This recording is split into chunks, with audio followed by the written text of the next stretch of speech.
Ladies and gentlemen, good afternoon and welcome to CSIS. This afternoon we are going to have Dr. Marty Natalegawa presenting his latest book, that's Asian Matters, A View from Within, with Mr. Yusuf Wanandi as the discussant and Dr. Marty Natalegawa as the moderator. But before we proceed to the book launch, I would like to invite Dr. Philip Tremonte, Executive Director of CSIS, to give his welcoming remarks. Please, Dr. Philip.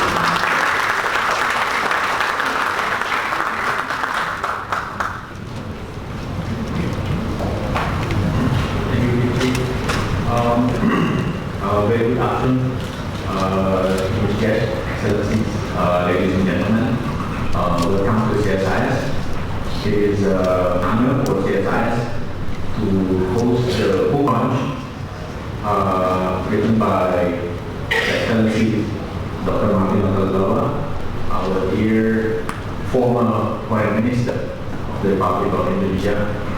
The book has been long awaited by many, and I think that is why our auditorium today is full with people very eager to listen and to learn from the experience, very rich experience of Mr. Marty Natalegawa.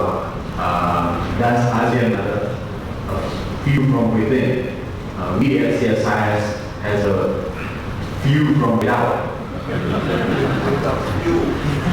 Now, with that view, we don't know yet.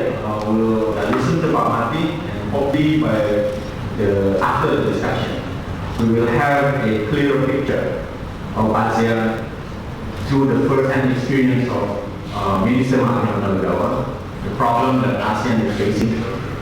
We at CSIS always complain about ASEAN, probably without knowing the nitty-gritty of the diplomatic processes, the long and sometimes I think very hard diplomatic work by Marty Natalegawa to make things moving within ASEAN, so that ASEAN could really become what we call the people-centered organization for our part of the world.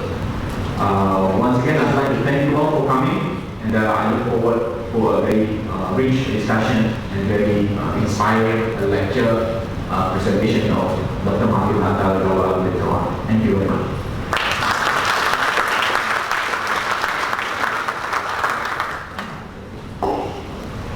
Thank you, Dr. Philip Tremonte, for your welcoming remarks. Now let us invite Dr. Marty Natalegawa, Mr. Yusuf Wanandi, and Dr. Marty Natalegawa to the stage to commence the presentation and the book launch.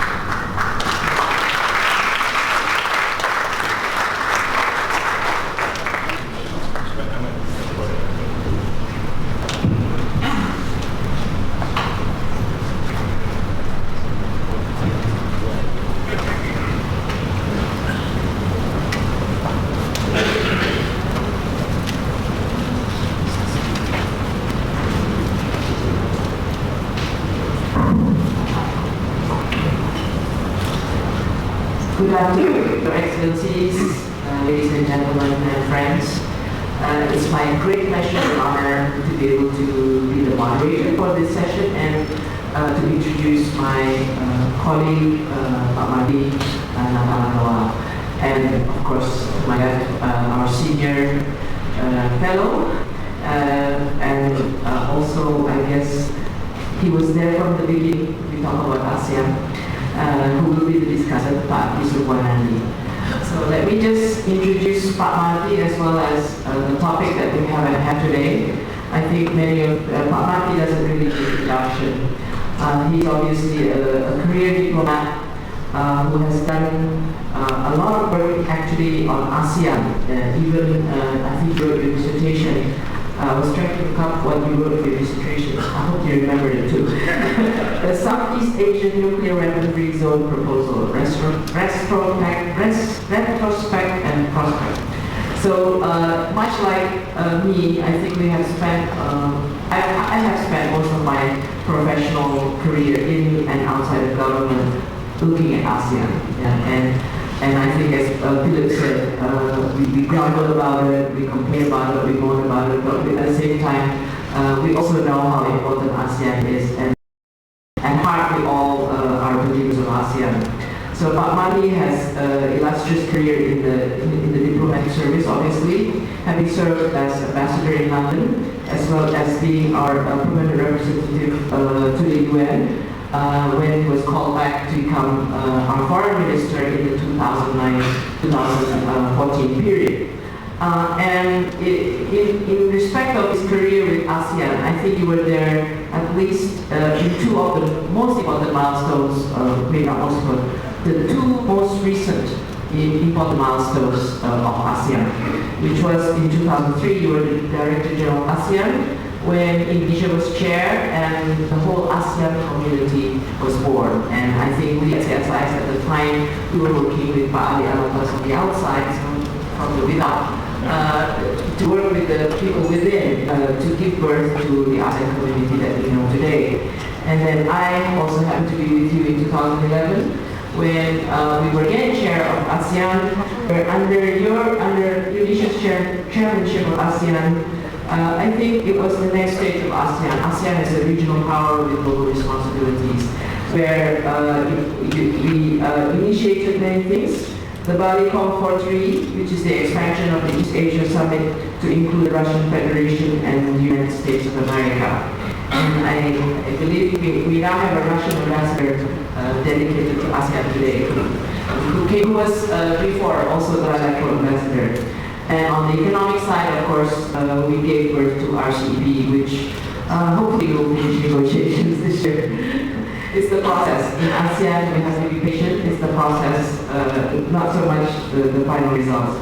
And in terms of education, Pak Marty did his undergraduate in the LSE and his undergraduate and postgraduate master's in Cambridge, and his PhD at my alma mater, AAU. So without much more delay, let me give the floor to Marty to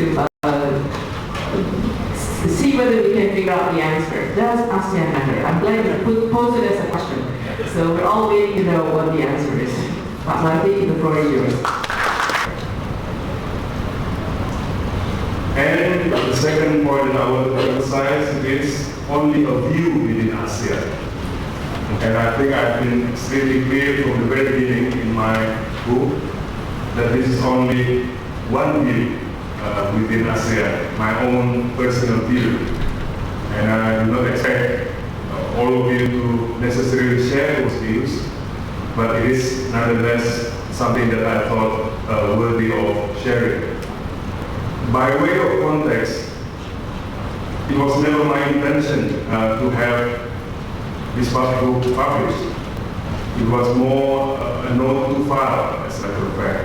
It was my own personal note of what I recall the main challenges and processes that ASEAN had gone through. But most of all, my intention was to avoid simply reviewing ASEAN, but more importantly to try to identify what are the main challenges ahead of us. To be honest, a great deal of the original manuscript I chose to delete away substantive elements of the book, because upon second and third reading, I found that the contents of those bits were a little bit describing what ASEAN has achieved, and therefore in a way risking appearing as if I am celebrating my own work or my own contribution.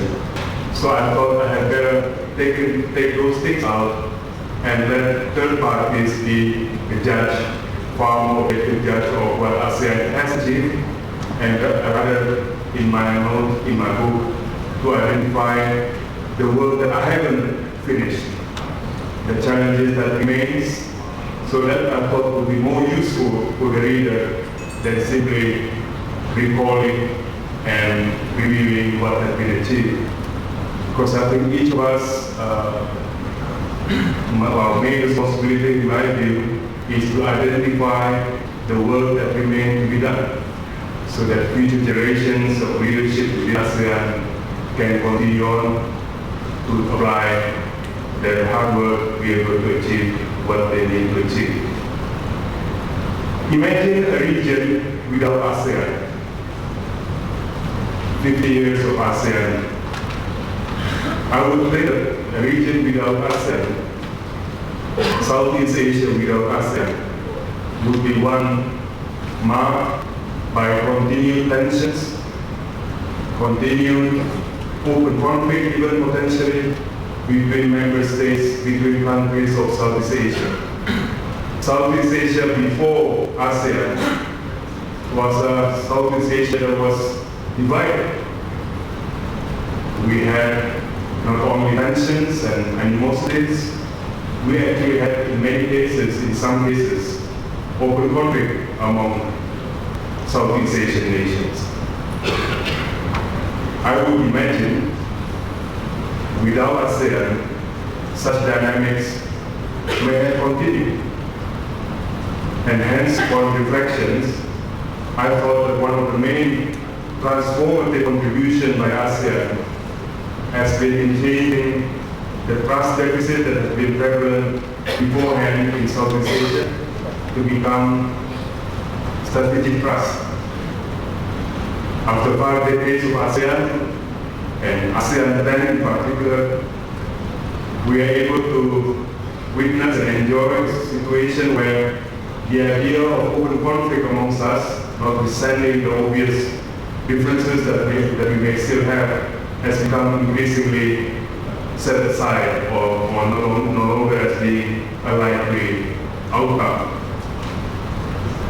A world without ASEAN, or a region without ASEAN, therefore, would likely to have been a region marked by continued tensions and animosities among ASEAN member states, among Southeast Asian states. There is a school of thought, I know, within some circles that has a view on ASEAN 5 and ASEAN 10, whether the expansion of ASEAN to include all of ASEAN member states had achieved its original intentions, or whether it had made the process of reaching decisions within ASEAN far more complicated and difficult as well. Such that I know that there is a school of thought that says we may want to embark on the so-called ASEAN minus X principle, because nowadays ASEAN is bringing together such a varied interest within it that's almost, it's so difficult to reach consensus. In my book, I made the opposite case.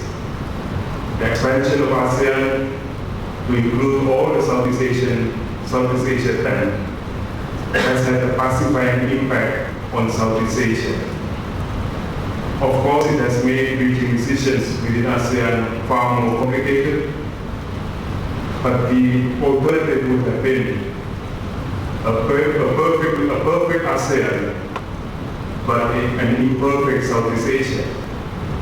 We may have had a situation where ASEAN is able to efficiently, effectively make decisions, and yet we have two Southeast Asia, ASEAN and non-ASEAN, with all the possible implications that it bears. In other words, in my view, and the point that I emphasize in the book, ASEAN 10 has been transformative in its impact, not only for Southeast Asia, but actually for the wider region.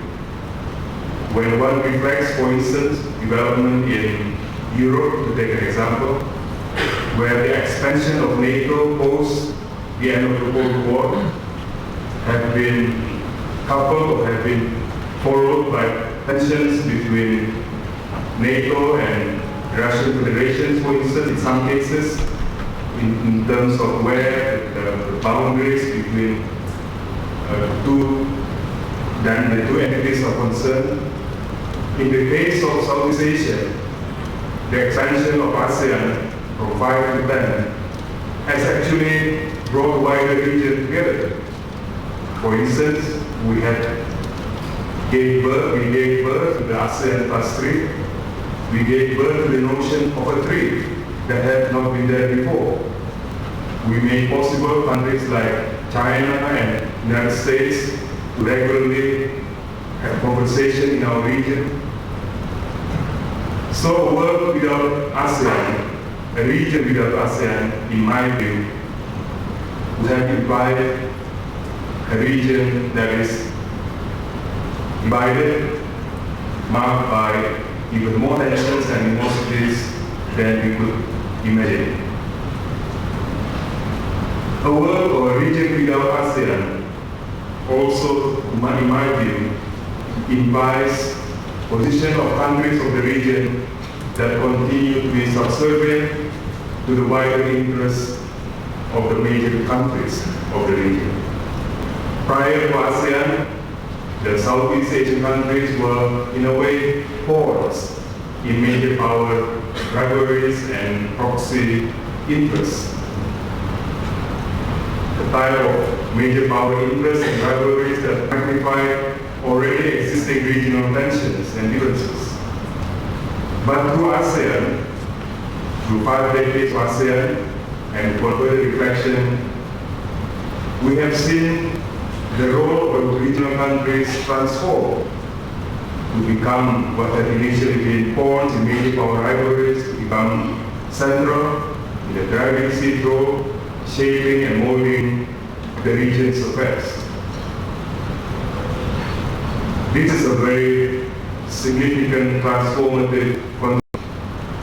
But without doubt, ASEAN, indirectly by providing stable and conducive security conditions, allowing countries to enjoy peace dividend in a way, but not only in such a general manner, but more directly through efforts such as those made by Marty, as she was chairing and leading Indonesia's role on economic domain within ASEAN. We have seen transformation hitherto absent in ASEAN's economy. In other words, if I imagine a region without ASEAN, I am reminded how transformative ASEAN's contribution has been. And this is the type of another recognition that I identified in the book. ASEAN's transformative contribution in intra-Southeast Asian relations, ASEAN's transformative contribution in enhancing the role of the regional countries in wider region, and ASEAN's transformative role in bringing forth a people-centered ASEAN, not only in the material economic sense, but also, though, with a lot of the problems and challenges in the political governance and hopefully human rights dimension as well. But then the question is, what's next? I feel that, as I mentioned before when I began, we really need to think thoroughly and with a great deal of thought and qualities that have enabled ASEAN to achieve all the things that I have mentioned before are still relevant and can still be relied upon to take us to the next level. In my view, and this has been Indonesia's outlook for many years, as I recall, ASEAN has always been transformative in its outlook. Sometimes it is suggested ASEAN consensus suggests an ASEAN that works in a very deliberate manner. Someone said, make haste slowly at one time. But actually, those should not reflect on the fact that ASEAN has been transformative in its outlook, has had the courage to think anew. When we speak of the expansion of ASEAN, that was a transformative moment. Leaders with the courage to lead, to set aside those who say these are not meant to be, but then have the courage to extend, have a partnership to countries that appear to have been ASEAN's nemesis.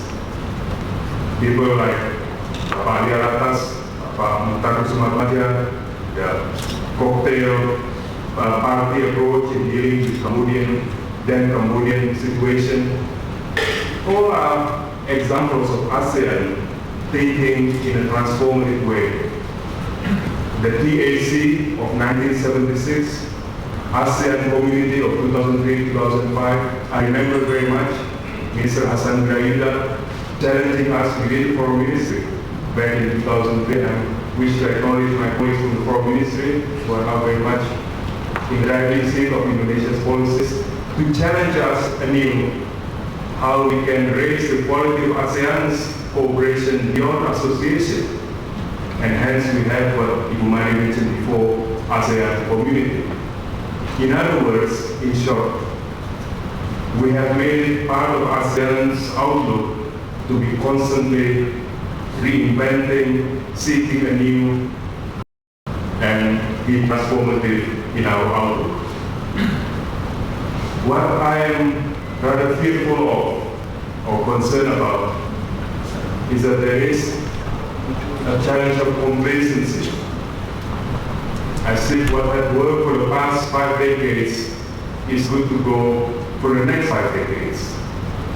And this is where I believe we need to put our thinking cap on. Without preempting what you are hopefully about to read later on in the book, because that's without hardship. I believe that ASEAN is called upon to have a thorough and a smarter way of dealing with this nexus. And I thought we have the principle of non-interference, for instance, but on the other, manifesting in a concrete manner the reality or the vision of us being one sharing common family. And we have had, thanks to efforts of many institutions and frameworks and agreements and visions that reflect those commonalities.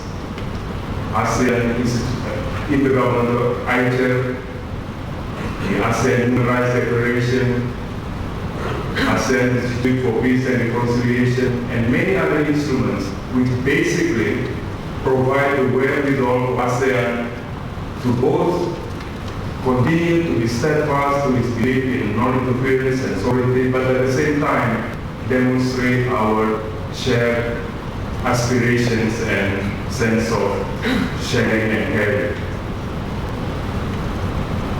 But it requires a great deal of nurturing and prodding and investment of efforts.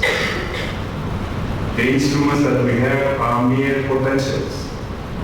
It requires leadership by ASEAN member states and courage even to take advantage and to utilize those instruments that they have themselves created.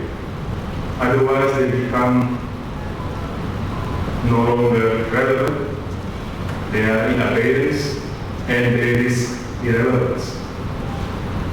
It requires leadership by member states, however painful and however inconvenient to first and foremost turn to ASEAN instruments and not to have an a la carte search for security, for prosperity, for stability elsewhere. Because these instruments are our very own. And it requires us to have trust in the very instruments that we have created.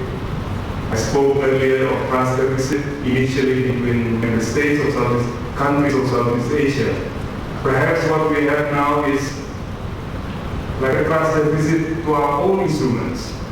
The very instruments that we have created, there is a reluctance to turn to them.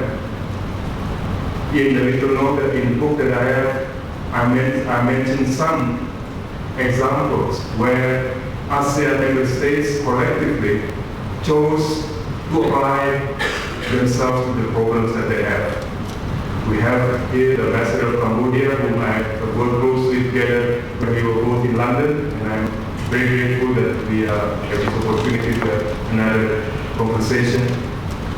But this country, when Cambodia and Thailand had difficult conditions at the border in 2011, and I reflected this as honest as I could in the book that I have, they provided space for ASEAN to matter. Notwithstanding tremendous difficulties, different outlook, one country wished to take it all the way to the United Nations, the other one wanted to keep it as a bilateral issue. But in the end, through trust building, the two sides agreed to give ASEAN some space to work on this issue. Whether it was the invocation of the PAC Council or whether it wasn't, to me that was secondary. What is important is that we are empowering ASEAN.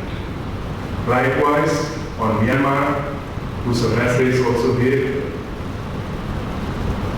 Myanmar, through its difficult transition to democracy process, its decision in 2003-2002 to defer the chairmanship of ASEAN that was originally theirs in 2006, if I'm not mistaken.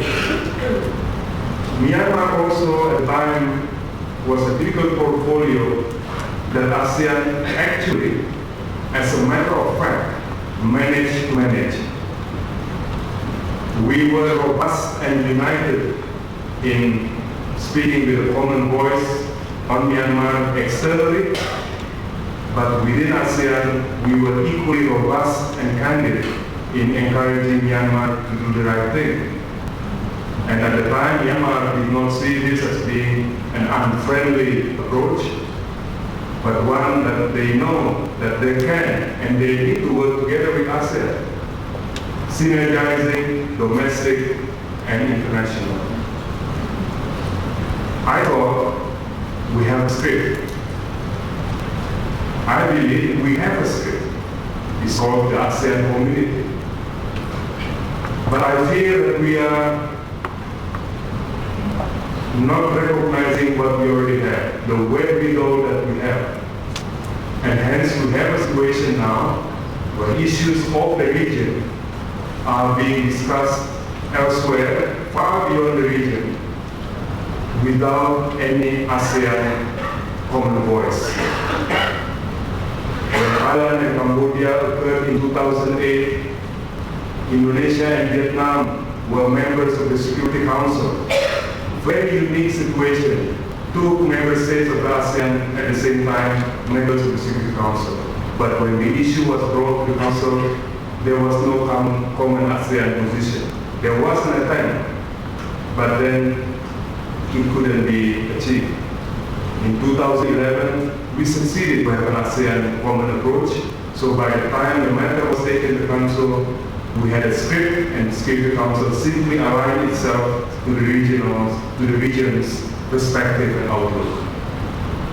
Today, as we speak, we have a difficult situation affecting one of our member states at the United Nations. Do we have an ASEAN voice at the Security Council? The silence can be deafening.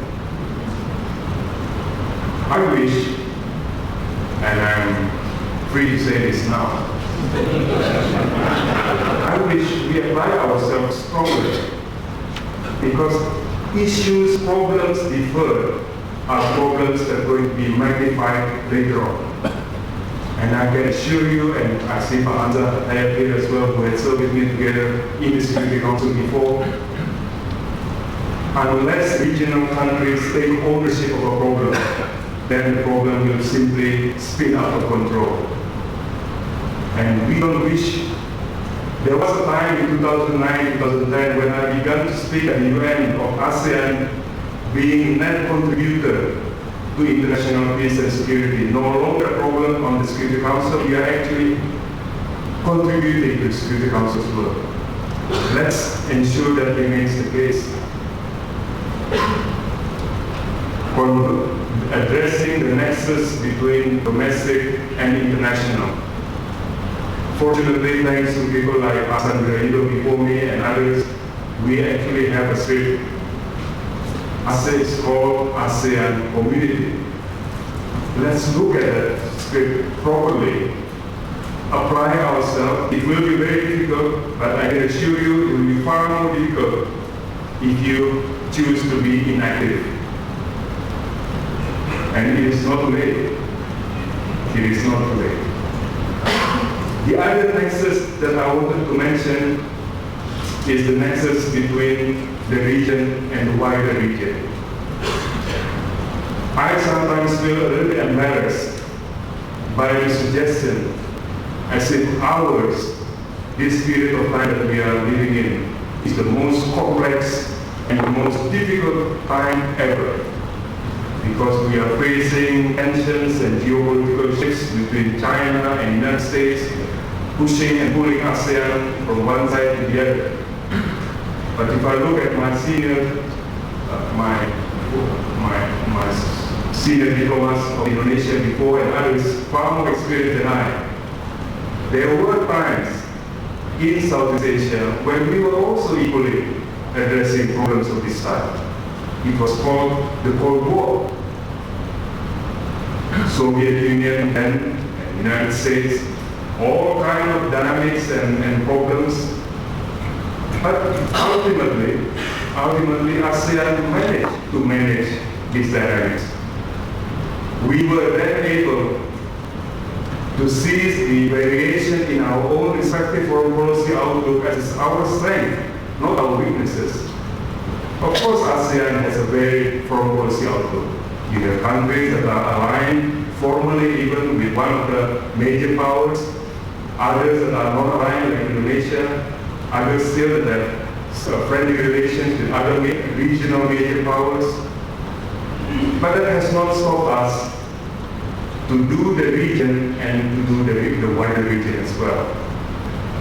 We had the diplomatic heft, we had the finesse to be able to navigate and to be able to have the comfort level of all the major powers. But for that to happen, in my view, in my humble view, ASEAN cannot stand still.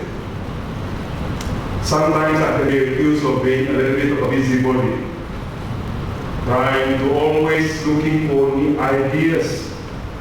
What should we be looking out for? But I do believe that if ASEAN stands still, it's almost like you're on a moving treadmill. You will eventually fall off it. We always have to be ahead of the curve, presenting ideas. The East Asia Summit, its expansion, the Bali Principles of 2011, those are shaping and molding ideas by ASEAN. But the moment ASEAN switch off, that's when problem starts. As ASEAN switch off and disengage, then others will come forth with ideas. I saw in some of the recent ASEAN documents, the most recent one, in the last ministerial meeting in Singapore, made references to Indo-Pacific. And I'm sure as part of the efforts to reach consensus, There were references to various concepts on the Indo-Pacific. Not too many years ago, we occupied that space. ASEAN did. 2013, first summit of 2014. But we chose ourselves to switch off. We failed to recognize that the East Asia Summit itself is already an Indo-Pacific outlook. It has, after all, India as its member states, Australia and New Zealand. It fails to recognize that ASEAN Regional Forum, with its member states including India, participating states including India, Bangladesh, Sri Lanka, Pakistan, that's Indo-Pacific outlook. But if we remain standing still, I can assure you others will come with their own many choices. It is not too late for ASEAN to come up with its own vision. And here takes me to the last bit of my remarks about the role of Indonesia. If one was to reflect on ASEAN's development, its very initiation, it cannot be divorced from Indonesia's foreign policy outlook. To be honest, it's not a topic that I'm too happy to talk about, because there is a sense of presumptuous sense as if we matter so much to ASEAN. But I have to say it now, because in my conversations, in my more informal capacity now in the region, many beyond Indonesia in our region, I'm not sure whether they're trying to be polite, but they do say Indonesia's leadership has mattered in ASEAN. And that got me a little bit thinking, perhaps it has mattered. After all, ASEAN was made possible in 1967, among others, as a result of the changes in Indonesia's foreign policy outlook in our region. Certainly that made possible ASEAN that sustained compared to Sito and Maquilindo and all the various setup that existed beforehand. And if you were to look at various ASEAN's critical moments, Indonesia's footprint or imprint are noticeable. 1976 PAC, expansion of ASEAN, Bali Concord, the Bali Concord 2, where it's ASEAN community, Bali Concord 3, and East Asia Summit, and so on and so forth. It is not that often that the larger country in a sub-region enjoys type of comfort level by other countries of the same region. And Indonesia actually somehow has that in abundance. I am hopeful and I am really confident that Indonesia will not be remiss in earnestly earning that status of benign leadership, constructive leadership in ASEAN. My book speaks a little bit on this type of things. As I had said before, it is not meant to be the view, it is only a view. And I present it with the greatest sense of humility, given my own personal failures. But it is a view of mine, and it is above all not a celebration of the past, but more importantly, hopefully, a reminder of what remains to be done. Because I had said before at the beginning, it is far more important for us to identify works to be done rather than work already achieved. Once again, to our CSIS colleagues, I'd like to thank you very, very much for giving me this opportunity, and my apologies if I misrepresent any thoughts and views within the book. They are entirely my shortcomings. But as I have said yesterday in a different forum, all the achievements that Indonesia has gained through ASEAN are purely and solely the outcome and the consequence of the work of my able and dedicated colleagues in foreign ministry, and all the obvious shortcomings are my own personal failings. Thank you very much indeed.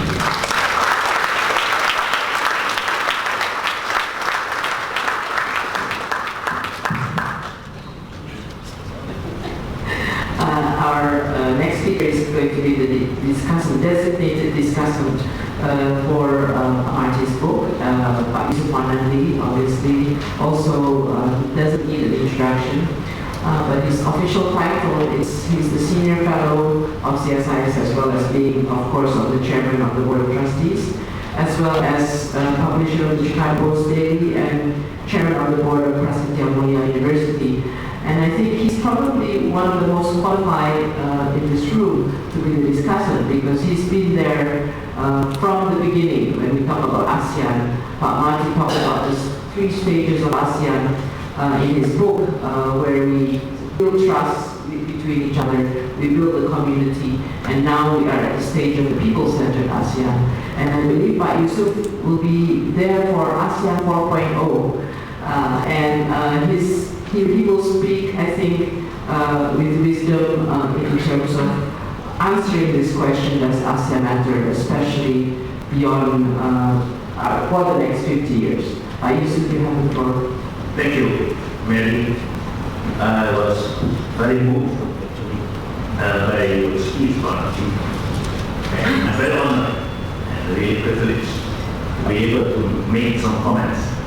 I hope not only of the written book, but also some of your feelings that you have shown to us during your speech. You have been able to write a book, according to me, that is really balanced, optimistic in tone, although recognizing the difficulties and the challenges ahead. But I think you are right. First, I have to underline that the last 50 years, ASEAN was very positive for the region, for the greater region of the Asia Pacific, and maybe to a certain extent to the world. I think you have explained that in your book, and you have mentioned many instances that we still can learn from it, even we who have been involved with ASEAN almost daily, I would like to say. What you have experienced, and you try to explain that in so many words, that is very enlightening about especially the cases where you have been involved as chairman of ASEAN and foreign minister of Indonesia. Well, some I just would like to mention here. You mentioned that earlier, the problem that has existed, between Cambodia and Thailand at one time on the temple issue.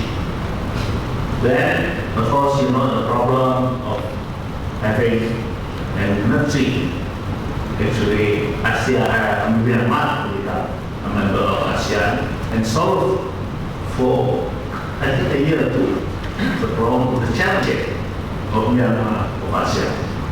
That definitely has been for us also very enlightening.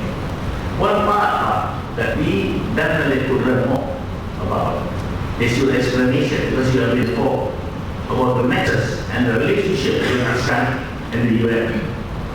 But the nexus between ASEAN is a certain regional entity with the international world, and that is the United States system.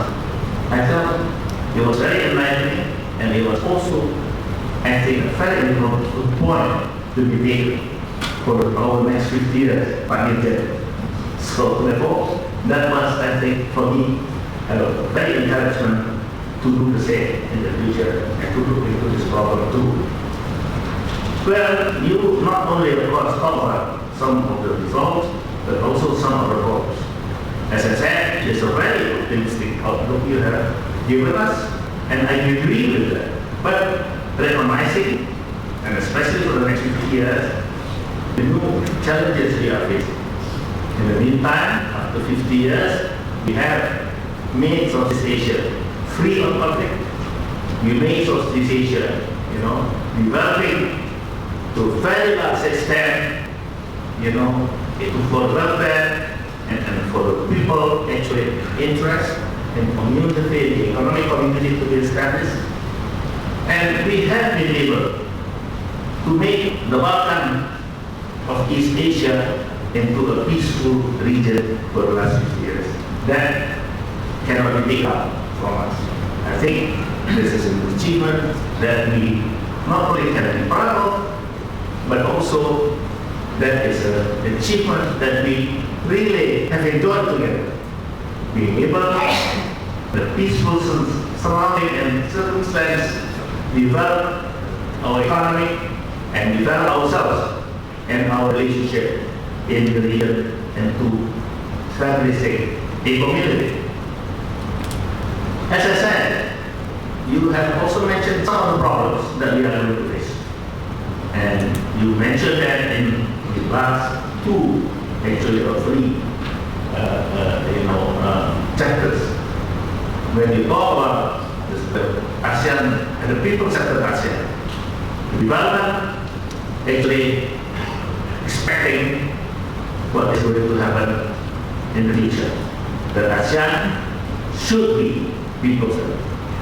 It should be taking care of the people once more, that only a mechanism to grow together, to cooperate together, but also with some results for the people.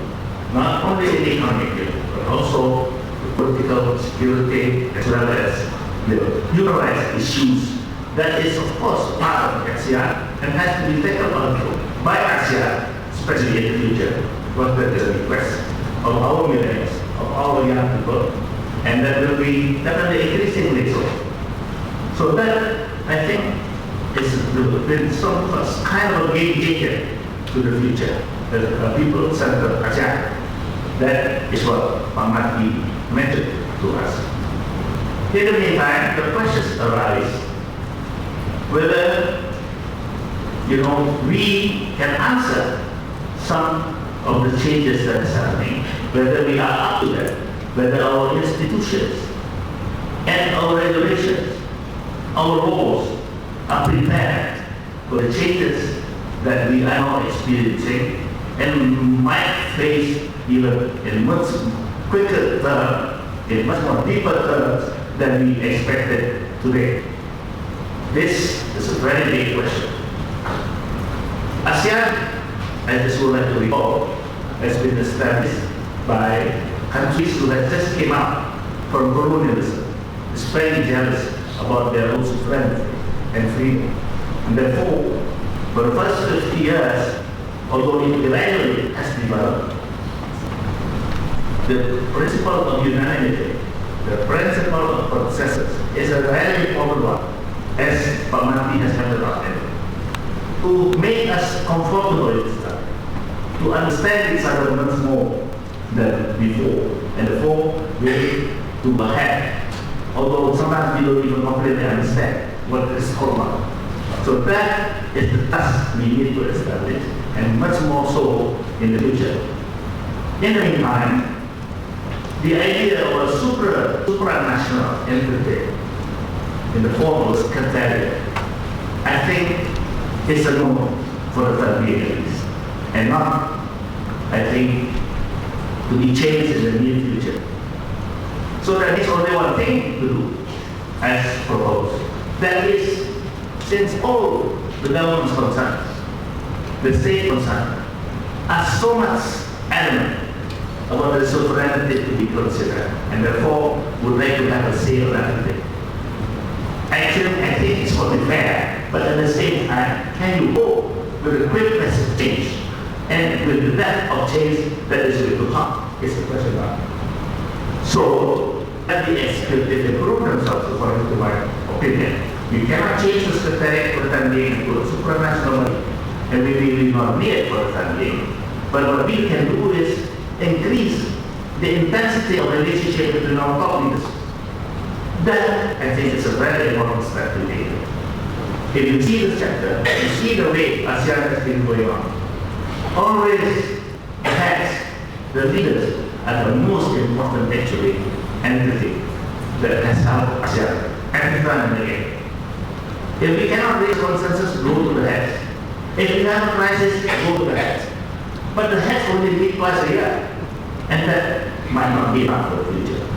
If we better expect that the government's concern, that the state concern are going to lead the entity, the mechanism where we can quicken the process of decision making, where we can have a much better way of dealing with new issues, then we have to make sure that they meet much more regularly.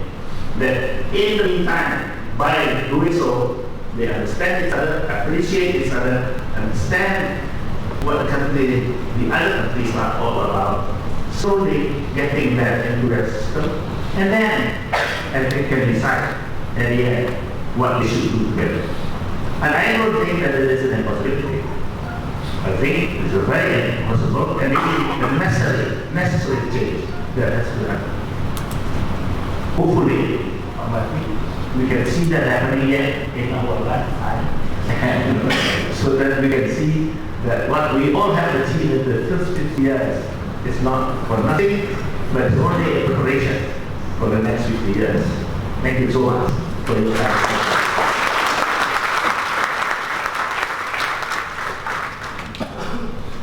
Thank you, Pak Yusuf, for your very provocative discussion comments.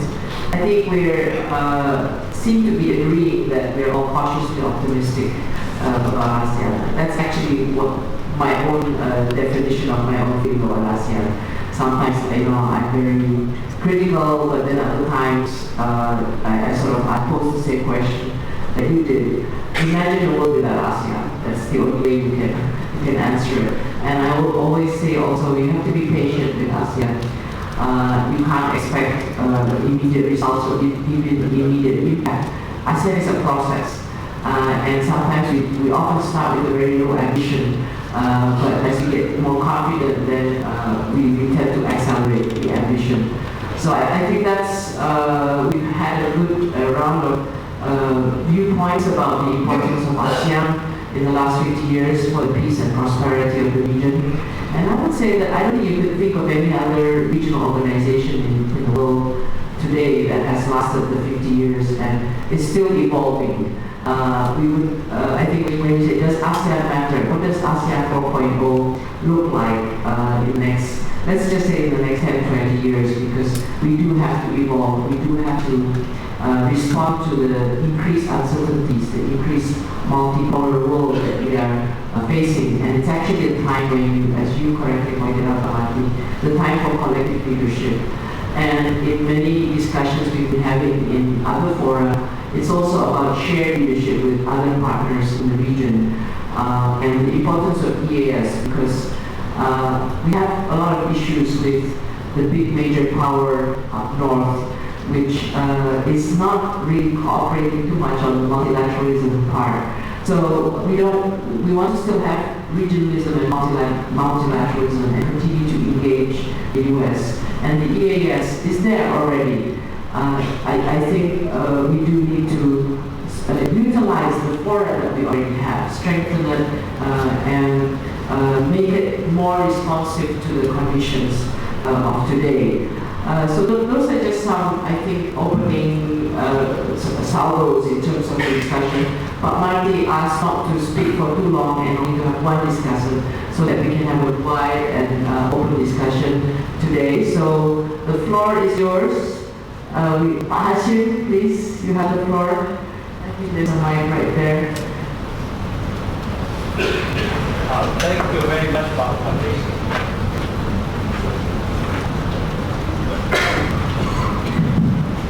Thank you very much for a very lengthy explanation. I have two very simple questions.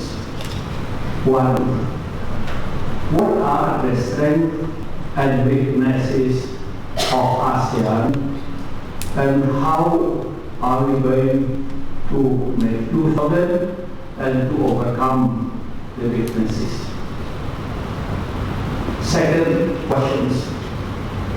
I noticed that the recent geopolitical development in the region, looks like ASEAN now is being sandwiched between China and ports.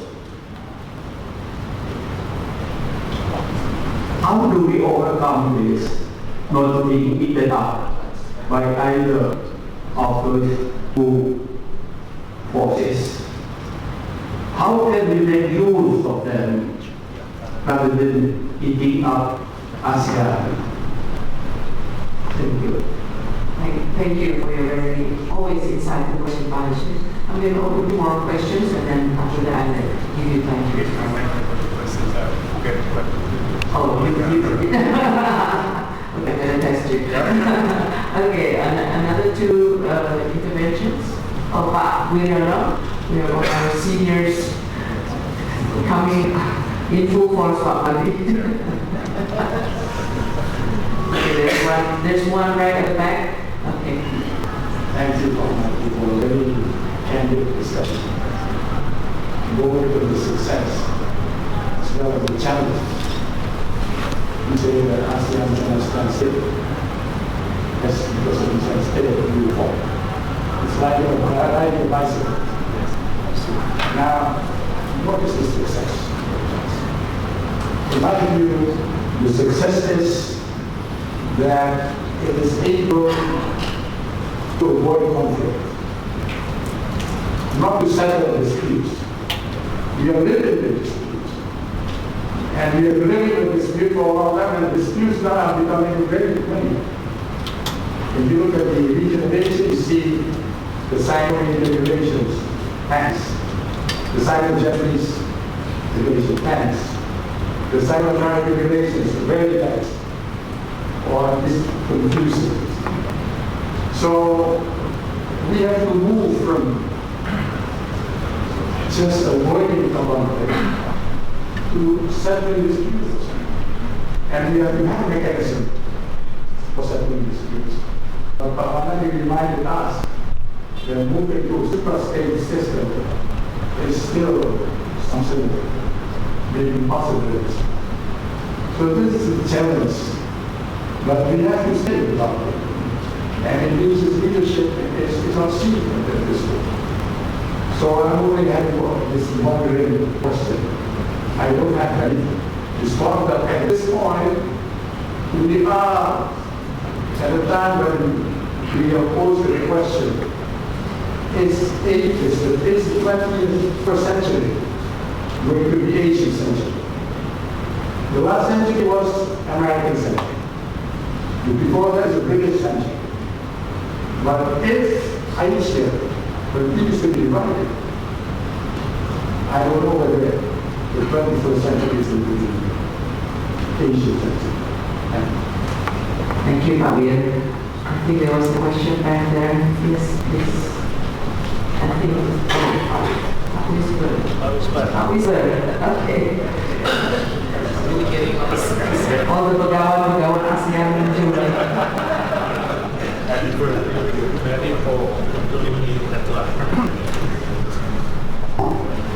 Thank you.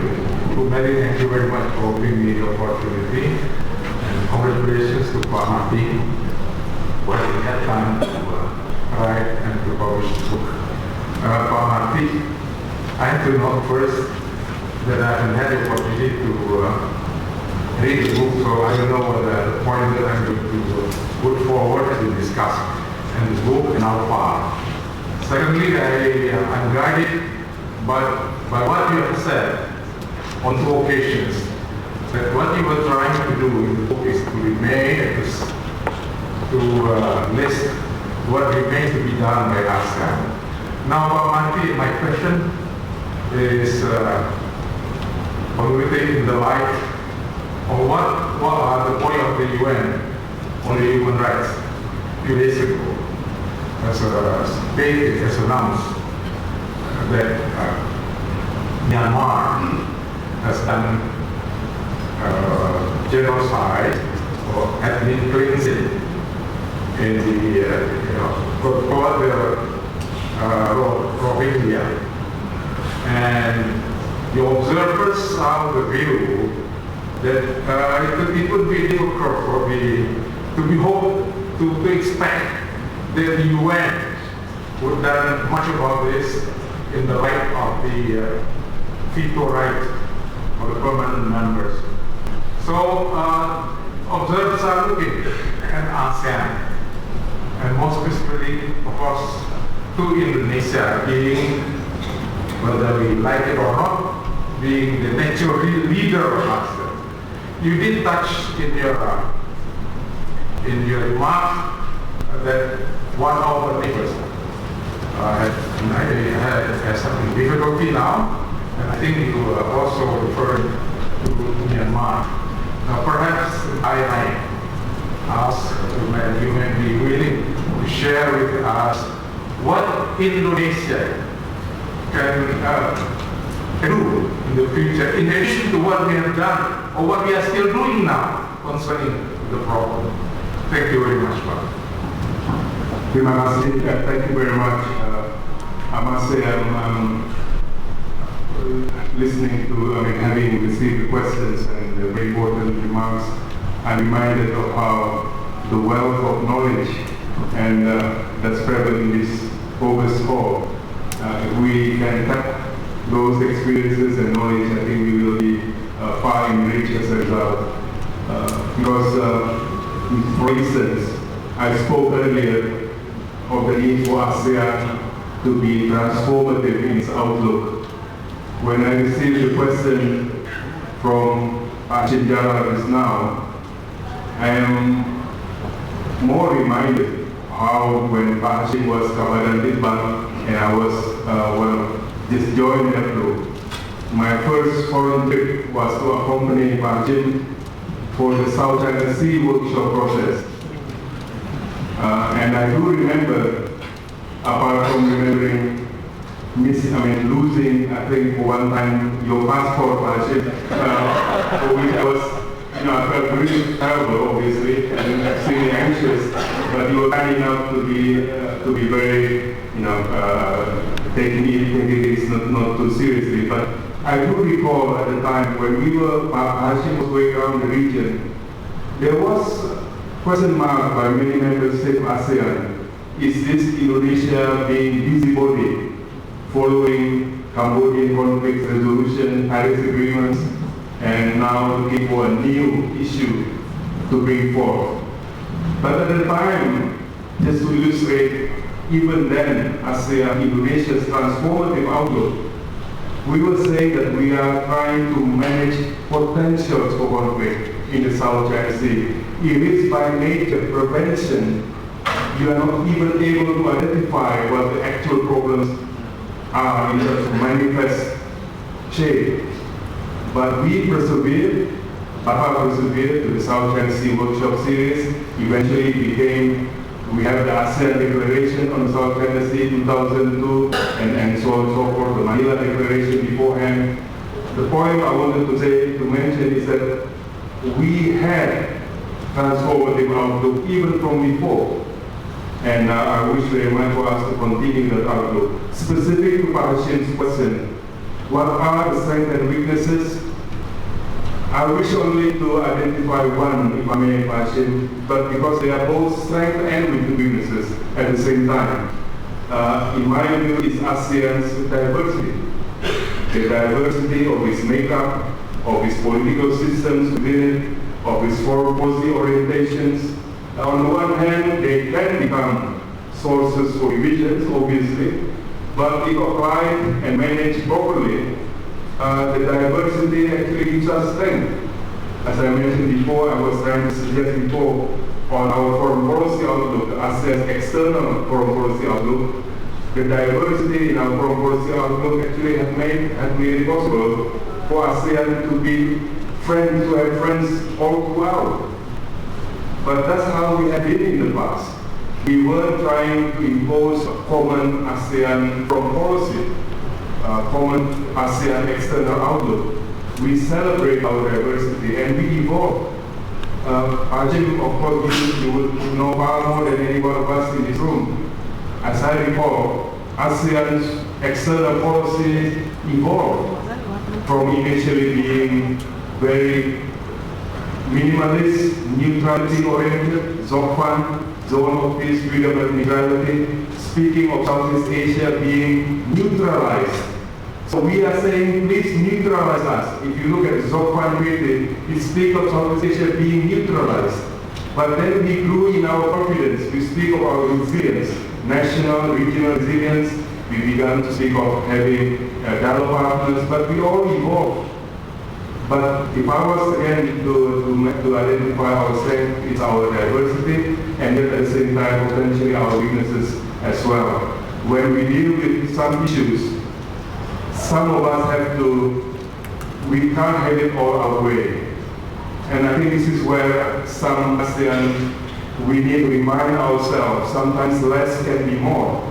I certainly felt in many instances when Indonesia can perhaps, if it applies itself even more forcefully, probably will prevail at that moment. But I felt that whatever gain we made then will be temporal in nature. There won't be any sense of common ownership in the outcome. So it's best for us to step back and take stock and let consensus to be built before rather than rushing to a destination. So diversity is our strength and our weaknesses, I believe, Rashid, and we have been able in the past to deal with them, and I'm sure with the requisite political will and all that, we can continue to be the case. This can continue to be the case.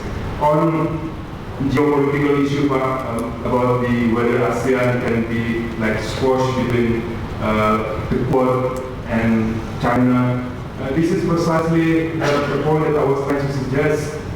Even geographically, you can see how Southeast Asia is in the middle of all the way where the actions are between Northeast Asia, the Indian Ocean, and the Pacific Oceans. So if we stand still, we will definitely be at the receiving end of being pushed and pulled. But it's only when we are proactive that we can survive. I mentioned the Indo-Pacific example. Up till 3 or 4 years ago, we had the domain to ourselves. We had an ASEAN script on the Indo-Pacific, but we chose to set it aside. And now we are scrambling for one when the architecture is far more congested. But I do agree it's a challenge for us to be in the middle and yet to be orchestrating rather than be placed in a difficult spot. Pak Amir, terima kasih banyak. Thank you very much for your question. Likewise, like Hashim Jarrah, when I see Bapak, I'm reminded of the Southern Philippines issue. With Moro, MNLF, GRP agreements. At the time I was assisting Pak Hassan Gerayu as Director of Organisasi International. We had meetings at the top of Tree House in Zamboanga City and the like. And at the time again, although it wasn't a proper ASEAN mechanism, Indonesia working together with outside partners, having the comfort level of the Philippines, working with our partners, we provided solution. Awir, Pak Hassan Gerayu, Pak Latas provided a solution. I think we can do more along that line. But the specific question that Bapak asked about reaffirming the need to avoid standing still. But my main takeaway from Bapak's question or comment is really to remind ourselves that the dynamics out there is not simply US-China. Everyone speaks about US-China and how it may pull ASEAN apart. But I'm reminded to Pak Wir's intervention of your, say, China-India, China-Japan, the +3 dynamics.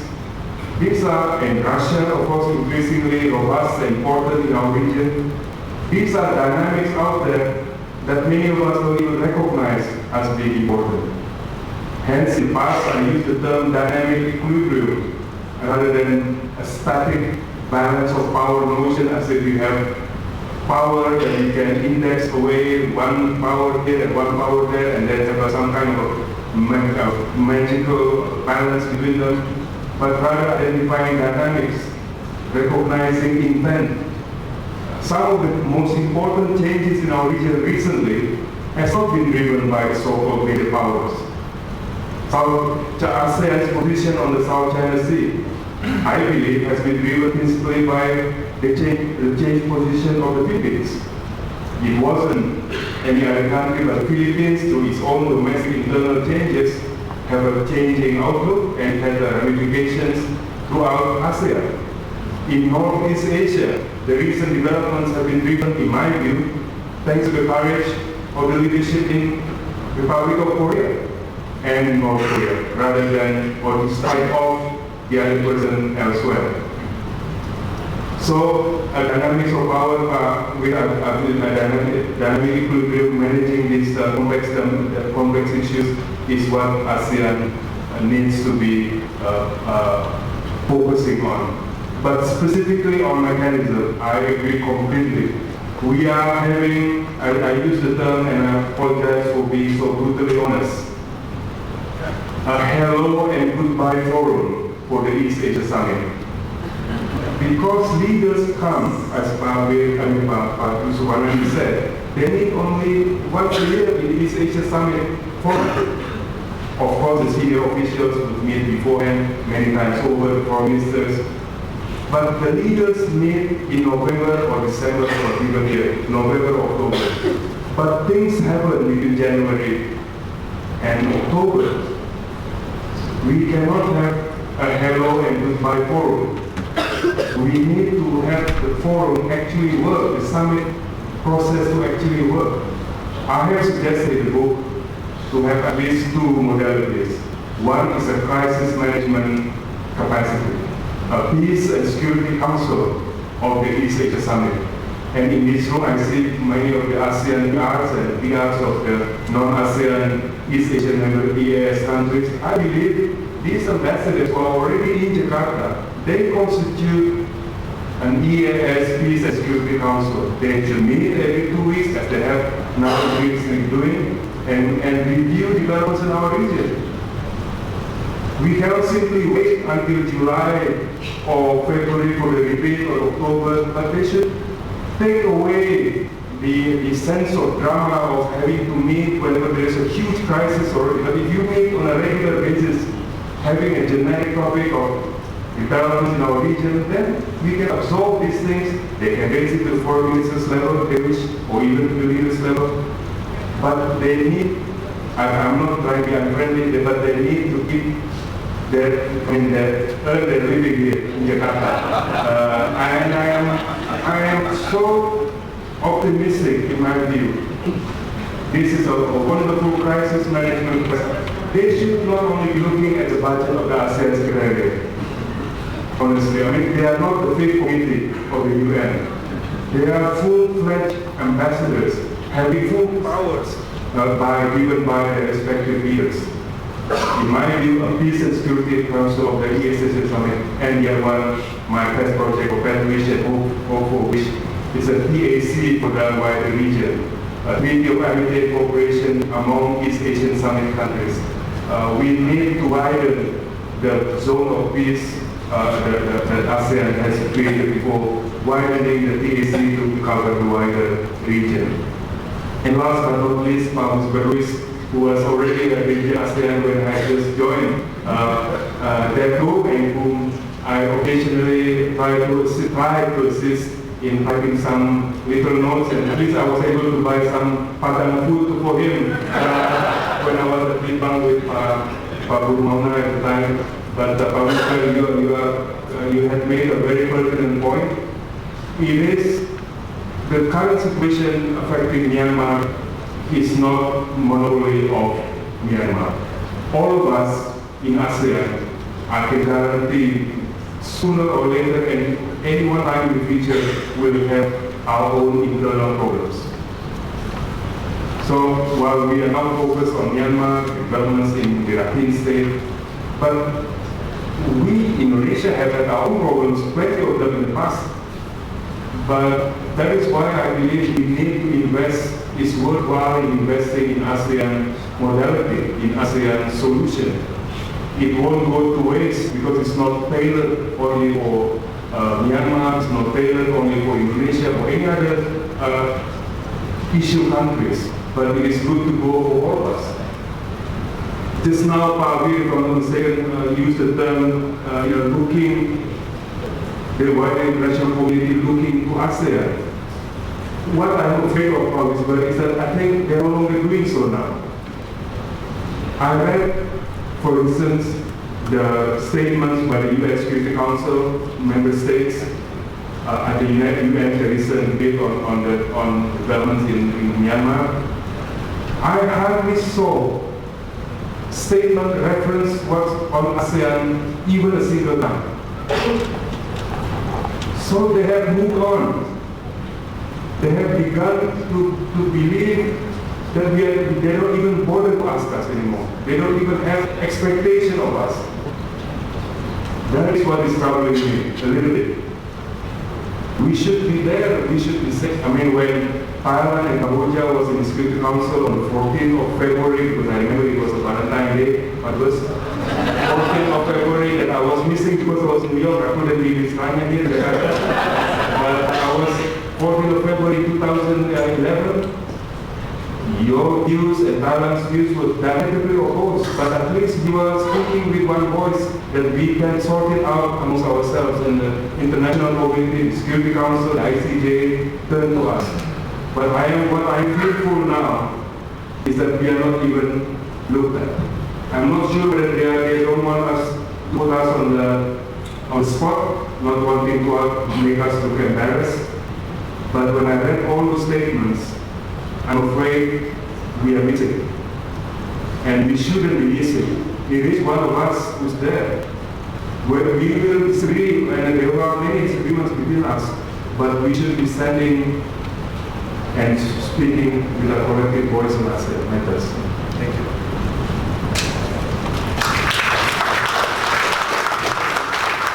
Thank you.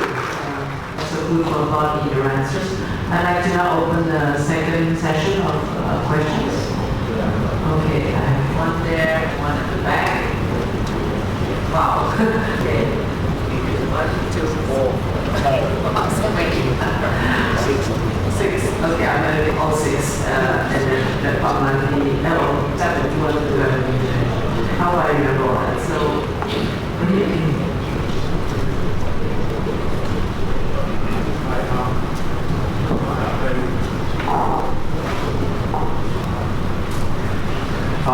Here from the Jakarta Post, you just mentioned this idea to have no regular meeting the ASEAN Secretariat. But looking at the ASEAN Secretariat here in Jakarta, my impression is that the Secretariat is not equipped with agenda-setting capacity. Is it because the region lacks professionals and funding?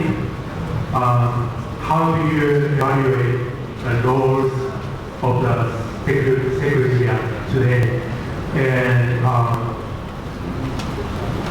could you share your analysis on what sort of other structural reforms the ASEAN Secretariat should undergo in the coming future? Could you also identify existing bottlenecks? Thank you. I'm going to go like this so that Western.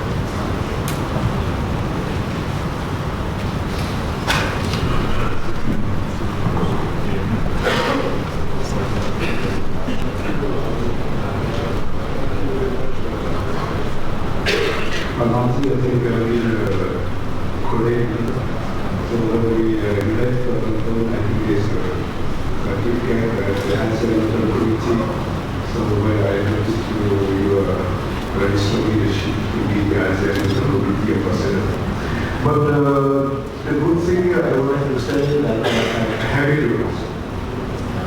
And this afternoon I want to give you first and foreground I want to share with you about Marty, about what you said, the challenges of ASEAN and the role of the ASEAN leadership perspective in ASEAN. And also, sooner we mentioned National Internet is really a problem in ASEAN. So after reading your books, I go to some remarks I would like to share with the audience here present.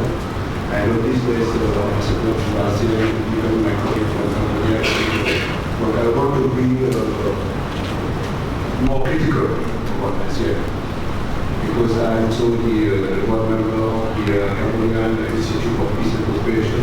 So we have to do that in my capacity as a board member of the CSIS actually by the source of Cambodia and but there's furthermore to share that Indonesia has been a source of interesting foreign policy idea formulation. As you mentioned in your books about your several vision for Southeast Asia, Asia, about the dynamic equilibrium.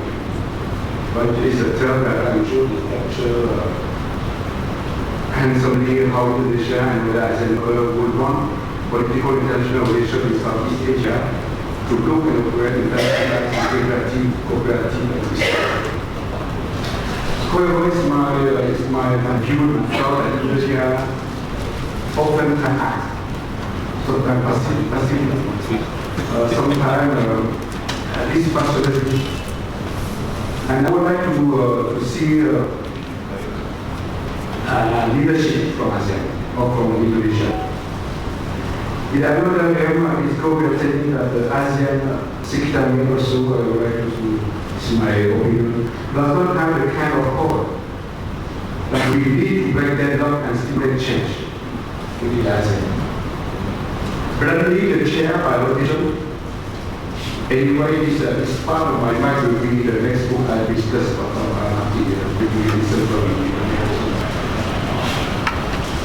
Luckily, the chair of my rotation can be swayed and influenced by outside power.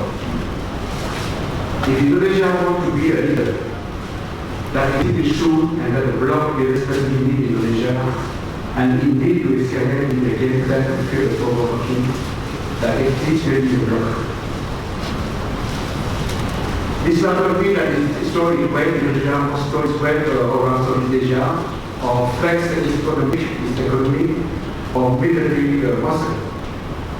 Instead, we can make initiative or innovation by proactively putting ideas to solve the litany of the program and difficulty that flag ASEAN, both the institution and the member of these into purposeful action, as well as galvanizing domestic and regional support. This necessitates political will, persuasive skill, attribute compatible with Indonesia's preference for conflict avoidance, interstate policy coordination, and regional authorities building.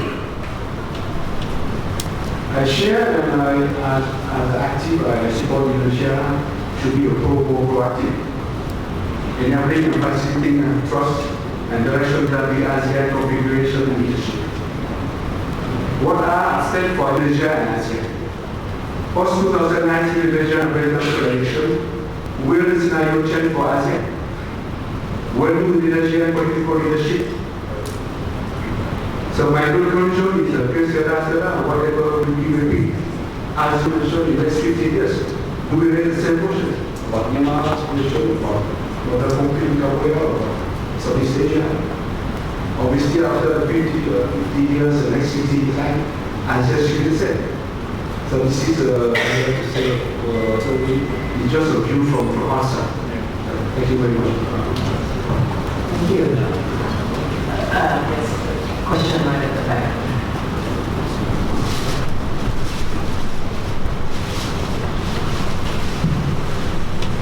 Good afternoon. My name is Ian Busens. I'm studying at the University of Jakarta. Thank you very much for this very interesting discussion. I really look forward to reading the book. I have a very quick question.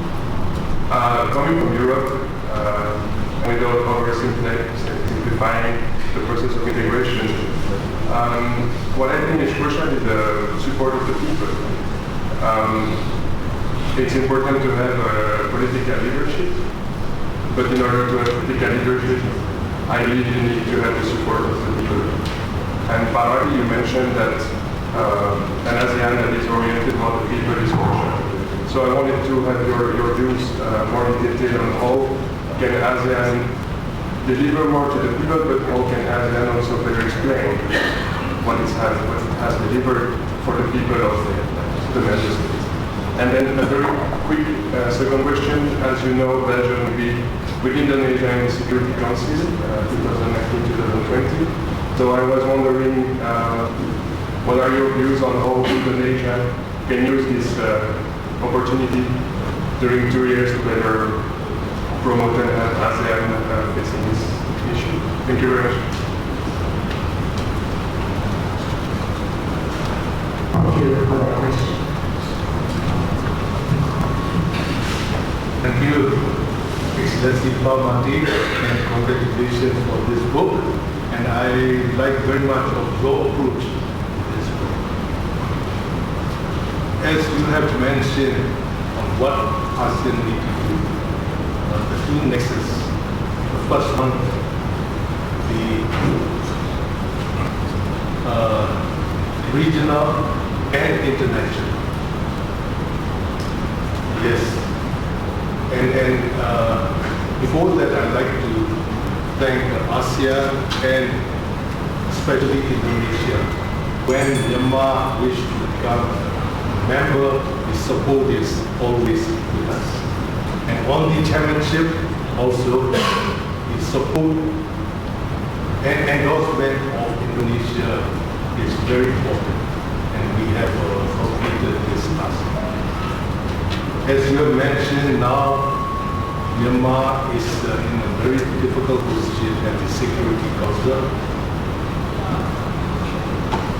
And very unfair accusations of this, what's happened in the northern Rakhine state. We know very well that it is a false accusation, and we have done a lot of attempts to deal with this issue. As we become a member of ASEAN and changing from one system to another, we need time and space.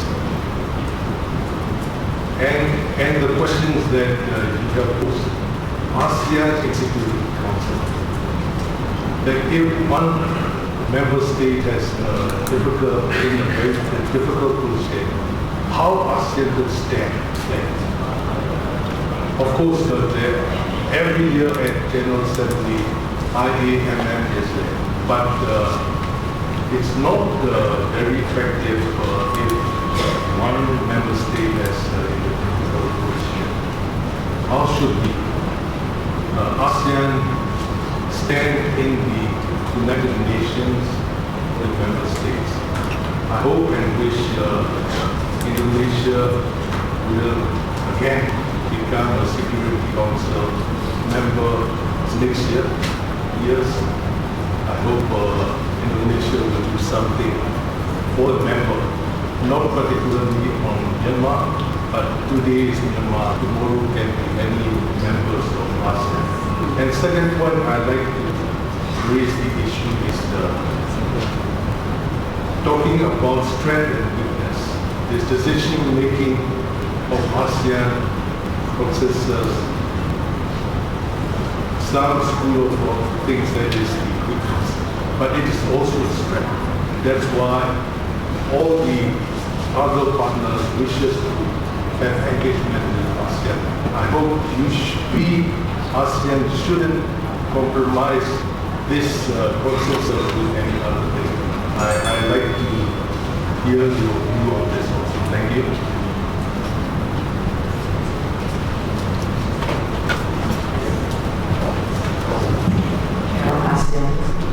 Thank you very much.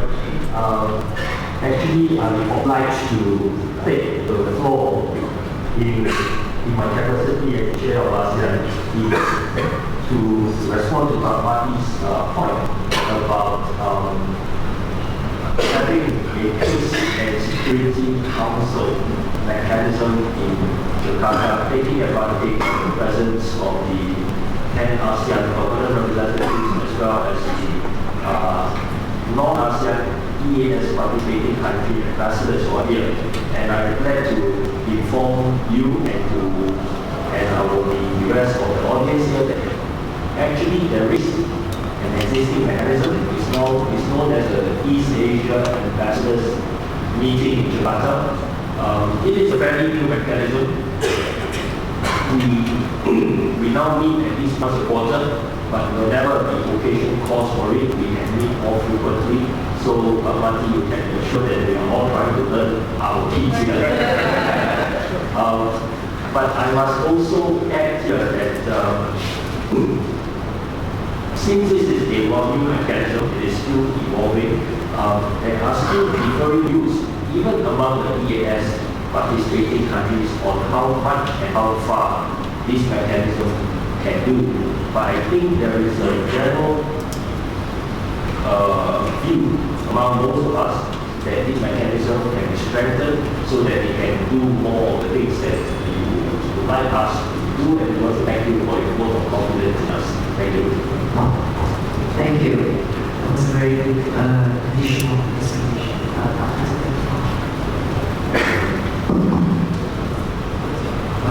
Marty, I think one of the success stories of ASEAN was settle down of the Cambodian government. We have to make credit to Pak Atas and Pak Mautan for this. But then you mentioned about the strength and weakness of ASEAN.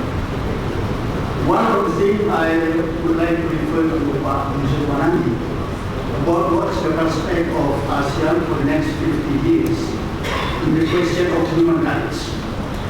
I understand about the formula taken by two countries in ASEAN, Cambodia and Indonesia, in dealing with human rights issue. Cambodia used United Nations by establishment of the UN Tribunal for the Belarus, while Indonesia established what we call it the Commission on Truth and Friendship in dealing with the question of human rights in East Timor. I understand this is different approach among the ASEAN countries about the question of human rights. And talking about the question of human rights in Myanmar, the Rohingya issue, I understand that Rohingya issue is one of the great violation of human rights. Why? Because they include what we call it genocide. There are four categories of great violation of human rights: genocide, ethnic war crimes, and crimes against humanity. And I understand that since 2005, ASEAN would like to adopt what we call it responsibility to protect. Responsibility to protect has to address the four great violations of human rights. Before I have mentioned war crimes, crimes against humanity, ethnic and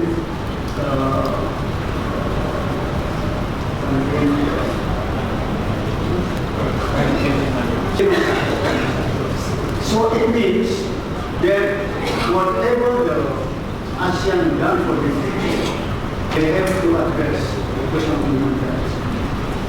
Because then we have to confirm what we call it a humanitarian intervention. I believe that ASEAN is not in the position to accept it.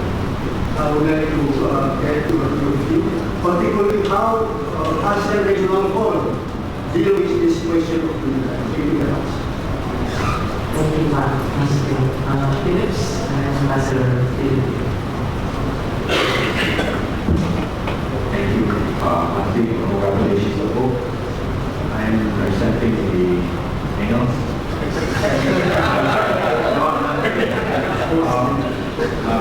I'd like to seek your thought on what do you mean by people-centered ASEAN? By yourself has been very diplomatic. I thought you would ask this question But is it kind of a bottom-up or top-down view? Because the discussions that we had, we even not talking about the people of ASEAN, nothing to do with animals. Secondly, in the next 20, 50 years, what do you think will happen in the region with the development of technology and so on and so forth? That would make probably sovereignty available, while at the same time ASEAN is still kind of sovereignty enhancing.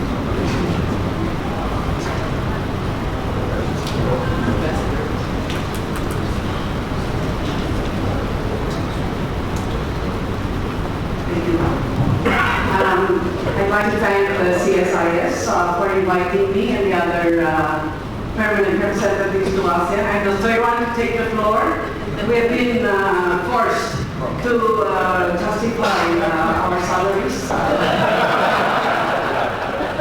But thank you, really, because your words of wisdom is encouraging us to make ASEAN matter more. My point is, a number of speakers have made reference to the role of millennials, young people, particularly not you, in making ASEAN matter, bringing ASEAN to the people. I'd like you to know that I brought 2 teenagers with me here. I don't know what's wrong with them. They spend their first day of holiday, school holiday, listening to old people like me. Launch a book on ASEAN, but here they are. And what I'm trying to say is, in ASEAN, in CPR, in the various mechanisms that we have here in Jakarta, we try to bring ASEAN to the people. We are acutely aware that this is one of the areas where we really have to fill a large gap. And in small way that we can, we'll try to do that. I also encourage all member states to bring ASEAN to young people like them, to the people on the street, and not just like government people and officials like us. That's the first point. The second point is, I think one of the most important prescriptions that you wrote in your book is for ASEAN to matter, it must have centrality. And you've spoken about centrality many times in other forums. But is it possible to encapsulate a definition of centrality? Like you, but in a very small way, I've been witness to our leaders, ministers, leaders, talk about centrality as an important way forward for ASEAN to be able to address all these challenges. But I've poured over all the academic articles and books. I've never seen a definition of centrality. Is it possible to encapsulate it in one definition, or is it better to just enumerate some of the elements or characteristics of centrality? Premier Prime Minister Lee Hsien-loong made it a focus of his speech during the April summit this year. And I've seen how all our leaders, they mouth the word centrality. But what is the meaning of centrality? What are the elements of this centrality? And how are we going to use it on the way forward? Thank you very much. Okay, last but not least, Thank you. Well, maybe what I'll help you a little bit is because there was a question about the role of the people in the center, in this, people center, of course, ASEAN in the future. And the problem with that is that so far we have heard only about, because you are the insider in the government explaining about the local government. But what we expect in the future is, of course, that more and more people will be also deciding for ASEAN together with the government also. And that is why, it is not only the things is not only by government for the people, but also by the people themselves. And so that is why I think we have yet come to the fore because there are so many actual elements outside the companies who are already participating to a certain extent. The Parliament, the Chamber of Commerce, the ASEAN, although very little, still I think could be more involved. But and then NGOs, at one time all the NGOs of civil society of the human rights actually sector. And that, of course, has not been completely well absorbed, I think, at one time. But I think there is much more to be said, that their participation will really make ASEAN much more credible in the future. I'm glad to speak after Pak Subanandi's intervention, because he has really assisted me in responding to several questions and comments on so-called people-centered ASEAN. So I do recall our colleagues within the ASEAN process have also identified equally similar term. Is it people relevant, if I'm not mistaken? People-centered, there too. There is a people-centered and people-oriented. Don't ask me what the differences are, but I'm sure the officials are more than capable of differentiating between the two. But several of us have raised this issue. People-centered, people-relevant. Our colleague from earlier, the third question from the European Union. I simply put, the way I see or define or understand people relevant or people centered is either as a process or as an outcome. As a process, it means somehow there is a sense of participation in the ASEAN project. The officials are extremely efficient and diligent and have been doing important things, but there has to be some room for a sense of participation by the wider populace. And here I think it can't be simply put on the plate and offered by the officials. The people of ASEAN themselves must be a bit more proactive in creating a more grassroots, their own self-defined interests.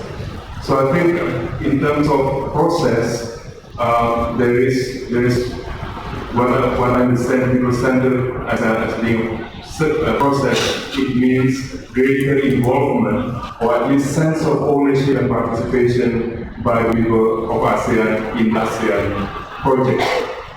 The other notion that I understand people-centered to be is in terms of outcome, in terms of relevance.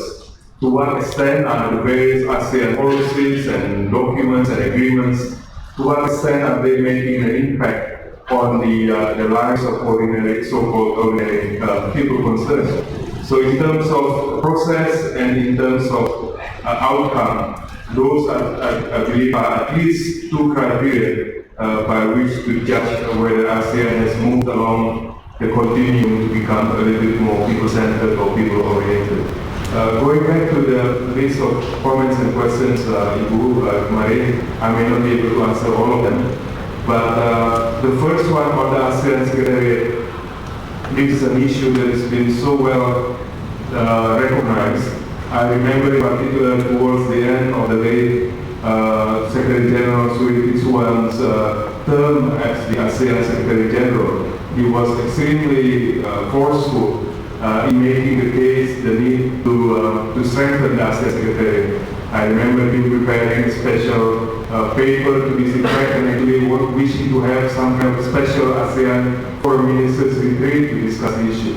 But then eventually the retreat may not have taken place, but I do recall some kind of an eminent persons group or some kind of a working group ASEAN established to review the workings of the ASEAN Secretariat. So actually, without going into details, as I'm not privy and I'm not as informed as others, I don't think we are lacking in terms of identifying what challenges are and in terms of identifying what the possible remedial steps are. What needs to be done now basically is just prioritizing and implementing them. Resource constraint is obviously one issue of real consequence. ASEAN must address that issue. But I am hopeful that within ASEAN member states, there is not too much variance in terms of their views on how the ASEAN secretariats should be equipped. There is simply a resource constraint issue and not a more fundamental paradigm difference between whether the Secretary General should be more secretary or general and of that type. But it is an issue that is well defined, thankfully, and it just requires all of us to put our thoughts and prioritize on the subject matter. The Excellency Ambassador of Cambodia, I have simply taken note of, obviously the Ambassador has reflected carefully and thoughtfully on the various issues at hand, and I will try to respond to everything that he has said, except to thank him and to express the hope and the confidence even that especially Cambodia will be, of course, chairing ASEAN soon after Thailand. There will be many opportunities for Cambodia to make an impactful relevance to ASEAN work. Our colleagues, apart from the other one about the people relevant ASEAN, made reference to Belgium and Indonesia in Security Council. Actually, it's not the first time. I remember the last time around, so we were sitting together with Belgium as well in the Security Council. Somehow we did in the Council at least twice, as I can remember. One thing that I know working in Security Council or being member of the UN Security Council is that sometimes issues are decided by events, not by one's priorities. You get what you get. There's not really a sense of choosing and picking the issues that you want to be engaged in. But it's extremely important for countries like Indonesia and Belgium, as an elected member of the Council, to have influence beyond its own membership here by focusing, for instance, on the working procedure of the Security Council, so that it becomes more transparent and more efficient as well and more representative at the same time. Our colleague, of course, from Myanmar made very carefully, and I appreciate very much I'm sure as any country representative, you would wish to have a full and robust response to some of the points made during our discussions, but I will leave it up to you when and how you wish to address those. And it's not probably, this is not probably the forum to go into those the content details of what issues are. But the point that I want to take away from your intervention, Excellency, is that yes, ASEAN needs to be present and visible and relevant in seeing one of its member states issue being discussed in the Council. But that actually reinforces the point and the need for a prior conversation at the ASEAN level. We, Indonesia, learned our lessons, to be honest, when we dealt with the East Timor issue, because we take it almost for granted that within ASEAN there is a universal support for Indonesia's position, but when the situation became rather difficult towards offering the popular consultation, we weren't able to effectively call upon ASEAN's collective support. Because we were expecting support without having our ASEAN colleagues fully versed in what are the technical issues. And I hope now that we are where we are, Myanmar it's never too late for Myanmar to even more engage our ASEAN colleagues so that we can have a more collective, coherent position on the matter. I agree with you. I mean, I have a very strong view on the consensus issue. Actually, in the book, I made a strong case against the idea of an ASEAN minus X principle. I do believe that the shortcomings of the present, of whatever time period, should not be projected into the future. In the past, we have been able to build consensus. We should not reduce the quality of our deliberations by moving away from the ASEAN minus from consensus, because ultimately I believe that will lead to a lesser sense of common ownership in the ASEAN project.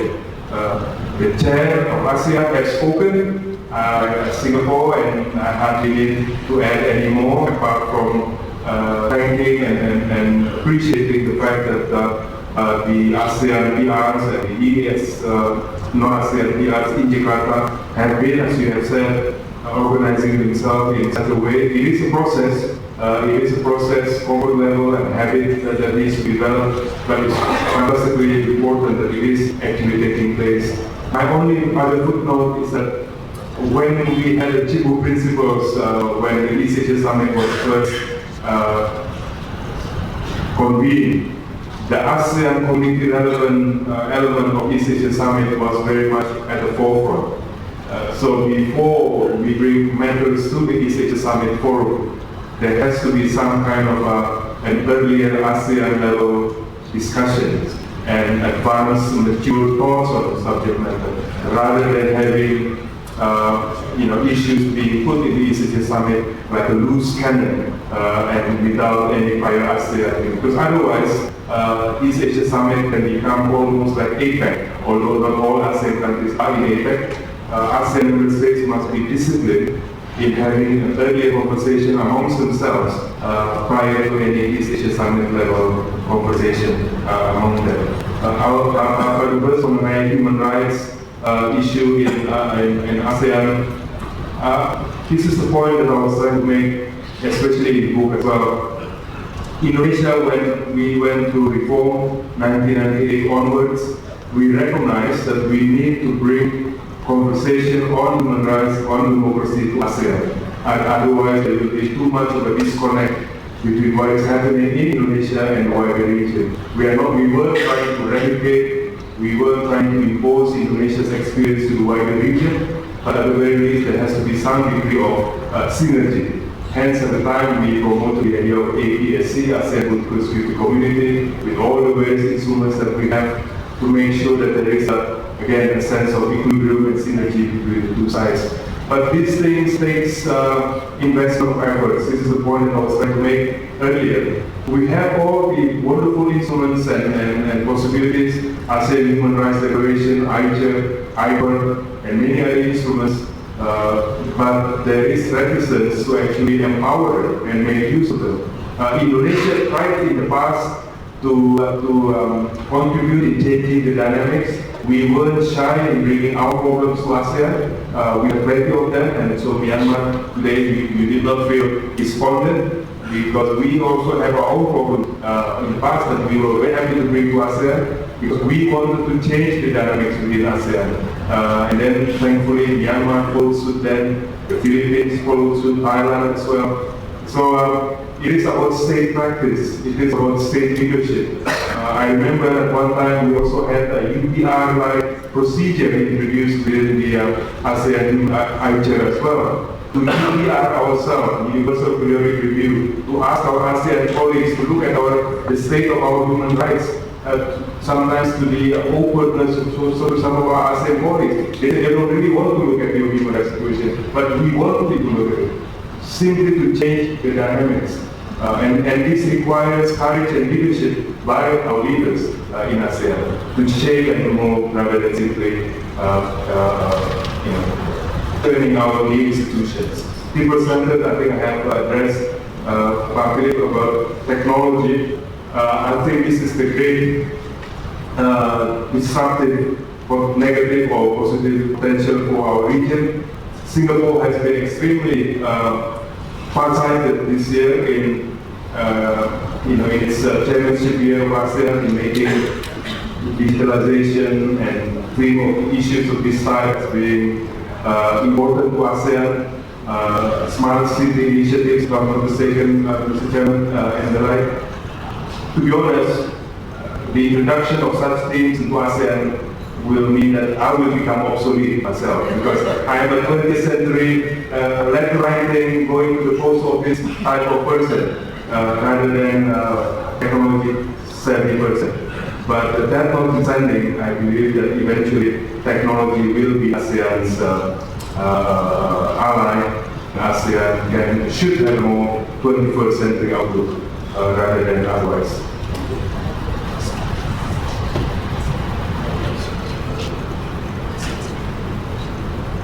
Yes, the first thing. Yes, about the reform of the ASEAN Secretariat, the structure. To be honest, it has been some time since I followed what the latest view on the subject matter is on ASEAN Secretariat reform, and I'm informed that there's been all kind of work group and eminent person group review and of ASEAN's structural secretariat. And I have seen actually in the ASEAN Vision 2025 even kind of action how such reform can be carried out. But we are not short of ideas, we are not short of initiatives, and ASEAN is, as I said in one other forum, it's a superpower as far as churning out documents are concerned. We are prolific and fantastically efficient, but we just need to implement these documents. Okay, thank you very much. I think you will all agree that we had a very, very rich discussion. It almost felt like a mini ASEAN meeting, and without our official shackles on, and we were able to have a very candid conversation about many issues. And I guess let me just try to make a few wrap-up comments on my scribbles here. I think if the question was, does ASEAN matter? I think the answer is yes. Right? We absolutely said yes. I don't think we had any dissenting view, and really we cannot imagine a world without ASEAN. But it still behooves us to ask the further question: how can ASEAN matter more? As the Philippine ambassador said, and I think some of the answers are in your book, so I'm not going to give you all the answers so that you'll find the book and read the book, but just a few hints. I think the first part of the answer is maintaining ASEAN unity and cohesion, or even strengthening ASEAN unity and cohesion. And what does that mean anyway, you know? I think it does mean being more proactive and not standing still or even evolve. And it's about cooperative leadership. And it is about partly Indonesian leadership in it, but it's not just Indonesian leadership, but it's about having a collective leadership. And orchestrating, not sitting back. I think that was the word you used. And I think I love the way you kept on reminding us that, okay, we can have many forums where we try to decide this or have meetings. But it's very important to have the ASEAN conversation first. And the community, the ASEAN community in the true spirit is, I think, the strength of ASEAN. The way that we can have a conversation, even though there's a lot of tension in the relationship, as long as we can still have a conversation and try to find a solution collectively. And this is also to Pak Yusuf's point about the importance of the leaders actually also having a conversation in the way they did, I guess, in the good old days when it was really conversation. No officials in the room, was it? I don't know. Were there any officials in the room, but you know, without the minors and the officials talking really frankly, and not just the ASEAN leaders, but we have an EAS leader forum also where this can happen. And that's probably, to me, the most important fundamental structural reform for ASEAN, besides all the issues about strengthening the ASEAN Secretariat. And I think nobody has proposed a supranational body. I think we're not ready for a supranational body, but please remember that all the ASEAN meetings from next year, is it? Or from the end of next year, will be held in Jakarta. On the following year. The building has to be ready first. But the plan is the building will be built. We'll have a proper ASEAN Secretariat with meeting rooms. I'm looking at you, and many of the ASEAN meetings, if not all, will be held in Jakarta, if I'm not mistaken. Yeah? And then all the ASEAN reps, just like in UN or in New York or in Geneva, will be fully participating, fully functioning with all the government officials. And I think that will also be another important reform for ASEAN. And I think there were a couple of concrete proposals about new formats and structures within ASEAN, such as the ASEAN Peace and Security Council, which I think are all very relevant suggestions. And I think the second point is we live in a very challenged world. We have uncertainties on the economic front, political front, security front, and all the multilateral institutions are also under threat. So not only do we need to have collective leadership in ASEAN, we need to have collective and shared leadership in the region. And that again means that ASEAN has to be one, has to be collectively one within the wider East Asia. And this shared leadership is really, to me, I think, one of the important way forward to make ASEAN better, because we have the structures, we have the AES. I think this should be the platform that we strengthen, whether it's going to be for security discussions. From the economic side, we hope that the EAS is not just going to talk about security, but also about economic issues. And as you rightly said, it's already Indo-Pacific. And I believe, like we have heard people right now also emphasizing that for ASEAN, Indo-Pacific really means EAS, because it is really the same thing. So finding the new dynamic ASEAN with the US on one side, China on one side, and if we can be as one, I think we can be strong. And you have EAS, you have AR, and for the economic side, you have RCEP, right? So we have all the nuts and bolts there. We just really need to have a political will and commitment to make it happen. And I think finally, we talked a lot about this last year when we were talking about people-centered ASEAN, people-oriented ASEAN. How to make it happen is really a challenge.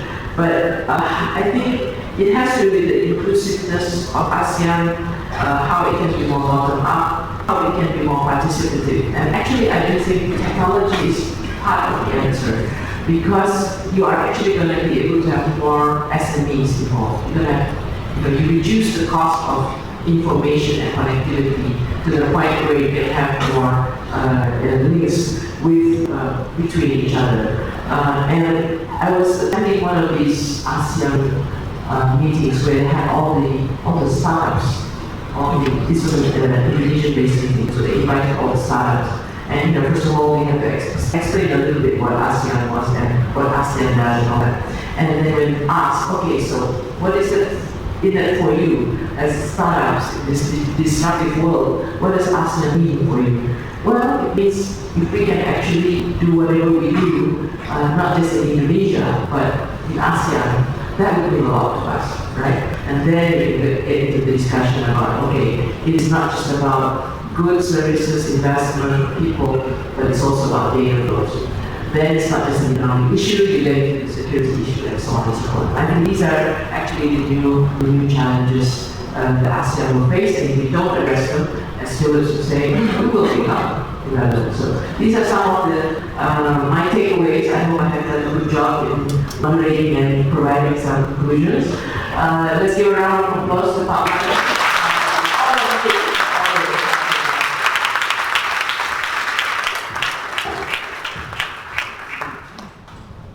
Thank you, Dr. Marty Natalegawa, Mr. Wismananti, and Dr. Marty for the interesting and insightful discussion. Distinguished guests, ladies and gentlemen, for those who wish to get a copy of Dr. Marty's excellent book, you may purchase it outside, and for those who wish to get this book signed, you may go to the table provided at the corner of this room near the entrance later on for book signing. Thank you so much for coming to today's book lounge.